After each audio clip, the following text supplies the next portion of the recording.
আগে তো আওয়ামী লীগ আইসে খাইছে কি করছে দেখছেন, আমার নতুন করে বলার দরকার নাই। বিএনপিও রাজনীতি করতেছে, জামাত ইসলামও রাজনীতি করতেছে, আরো 8, 10, 15, 20টা দল বাংলাদেশে আছে রাজনীতি করতেছে না কাকু? ওই আসলাম কাকু কই রাজনীতি করতেছে না? ভোট তো দেন। কারণ আমরার কাছ থেকে আমাদের রাজনৈতিক দলটা কেমন হওয়া উচিত, আপনারা কি চান আমাদের এই এনসিপি থেকে? গাদ্দারি করা যাবে। গাদ্দারি করা যাবে না? গাদ্দারি বলতে কেমন গাদ্দারি? কিসের সাথে গাদ্দারি? মানুষের সাথে চাঁদাবাজি করা যাবে না, চাঁদা বেশি এক্সপেকটেশন রাখে, ওটা তো মনে করেন আপনারা যদি ফুলফিল না করতে পারেন ওটা তো হবে না। মানে গাদ্দারি। আচ্ছা ওই কি তোমার নাম কি? ফাহিম। ফাহিম কি কইতেছিল? চাঁদাবাজি করা যাবে না ভাই, বিশেষ করে চাঁদাবাজিটা বেশি মেহেরপুর জেলাতে। বাংলাদেশে চাঁদাবাজি, এনসিপি চাঁদাবাজি করতেছে না? না, এনসিপির কথা বলছি না, মানে চাঁদাবাজি করা যাবে না। তো ওখান থেকে কিছু টাকা হয়েছিল, ওইটা দিয়ে আমরা বের হইছি। 8টা জেলা, সরি 16-17টা জেলা হয়েছে, এখন আমাদের টাকা শেষ। তো আমরা তো এখন হাসনাত কিন্তু 2 দিন ধরে একটা কথা বলতেছে, আমরা কারো কাছে জিম্মি না ভাই,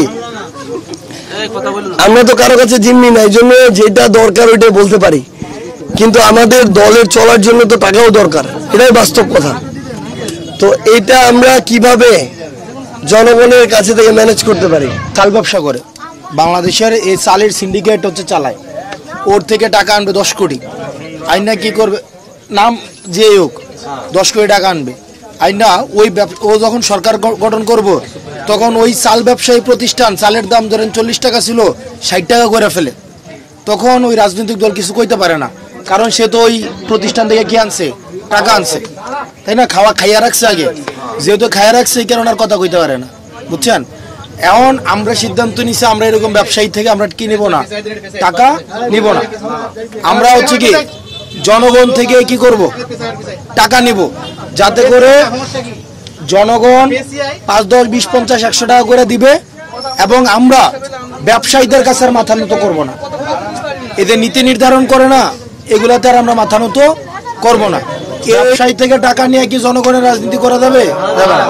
এখন এই জনগণের টাকায় জনগণের রাজনীতি, এক্ষেত্রে আপনারা সবাই আমাদেরকে হেল্প করবেন, সাহায্য করবেন, বুঝছেন?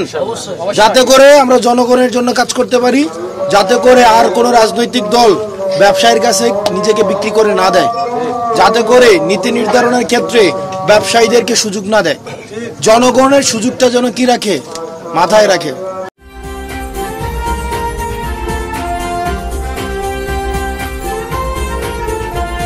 News vision digital multimedia.